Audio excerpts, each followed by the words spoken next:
Look at this. A new Fox Business poll shows Donald Trump with a commanding lead in South Carolina. Nikki Haley is in second place, and she is 34 points behind Trump in South Carolina. And look who's here in the studio with me, Nikki Haley. And Madam Ambassador, I think that's the correct term of address. Is that right? It's Madam Nikki. Ambassador? Those are moments in time. No, I can't do that. I'm born an Englishman. I can't say that kind of thing. In South Carolina, Trump's beating you by 34 points. You're South Carolina. Are you a bit surprised at his lead? No, it's early. This is a marathon. It's not a sprint. You know, what we can tell you is we have received 160,000 donations from all 50 states. 95% of them are less than 200. We've raised, between the campaign and supporting organizations, $34 million. And the other guys are spending lots of money. We haven't spent any. The accountant in me is saving it. That's why you're not seeing the numbers move, because people are on vacation. Their kids are out of school. Once Labor Day hits, you're going to see it go, and that's when the time is to hit it hard. I've got an NBC headline I showed our viewers earlier. 5 months in, Nikki Haley is still waiting for her moment. All right. How do you plan to break out? Well, I'll tell you, I'm saving my money and waiting for the moment when it matters. Will I'm that do not it? frivolously Will just spending. money spending and ads, will that do it, or do you need a breakout issue? That and the debates. So we have our first debate in August, you know that, Sure. with Fox News. And so you've got a debate in August, September, October. And so as we go through that, we have been, I think I've done over 30 events in New Hampshire, over 25 events in Iowa. We just did another event in South Carolina. We're not doing rallies and leaving. We're going and we're making sure we do town halls, answering every question, shaking every hand, touching every person. We've got a country to save, and there's going to be no shortcuts. No one will outwork me in this, and no one's going to outsmart me in this, and you can look at the spending and see that. I understand you take 1 day off a week, totally off. You go home. 6 days a week, we're doing 15-hour days, and 1 day, no makeup. That's when I recharge. That's when I repack, and then we're back out on the road again. You really need Trump in the debate, don't you? I think I want Trump in the debate. And the reason is I think the American people deserve to know what their options are.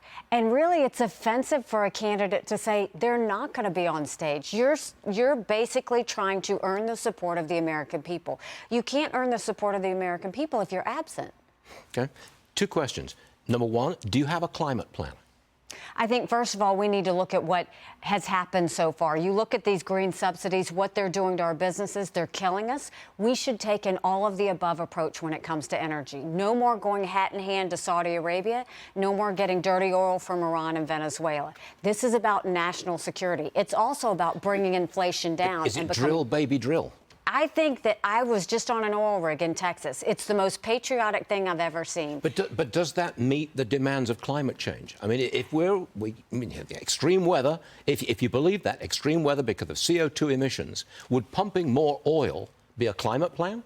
You know what would be a climate plan? Is to go after India and China, who are our biggest polluters. America does things right. Go after them? Absolutely. What do you do to China to go after them, to stop them polluting? What do you do? Well, the Paris Climate Agreement was not it. I can tell you we got out of it because while we were pushing all of our businesses and heavy regulations, China's plan was to deal with it in 10 years. I've negotiated with China. 10 years never comes. India and China are our biggest polluters. If we really care about the environment, which I think we do, we need to start using the rest of the world to say, hey, we've got to start dealing with this.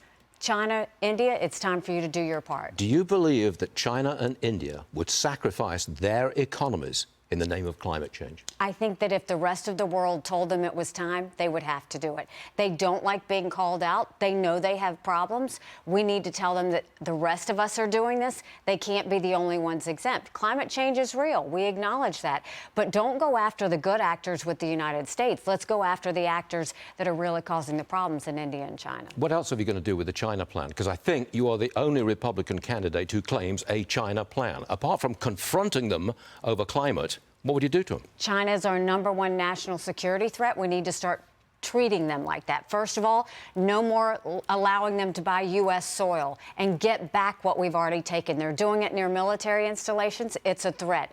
No more putting money into our universities. We tell our universities, you either take Chinese money or you take American money, but the days of taking both are over, and we get that infiltration out.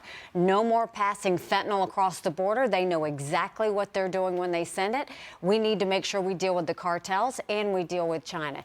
No more foreign lobbying by the Chinese Communist Party or their Chinese front companies. That's a problem. And when it comes to the military, China is on the march. They are modernizing, building up their military. We need to be doing the same thing and stop the gender pronoun classes and start focusing on having a strong and powerful military. That's a pretty full list, I've got to say, and that is true. It's a pretty big problem. Would you describe yourself as a classic Republican? And by that, I mean tax cuts, small government, less regulation, Reagan-esque. I'm a conservative Republican. I believe that, small businesses are the heartbeat of the economy. And if small businesses have cash flow, they don't go on vacation, they hire people.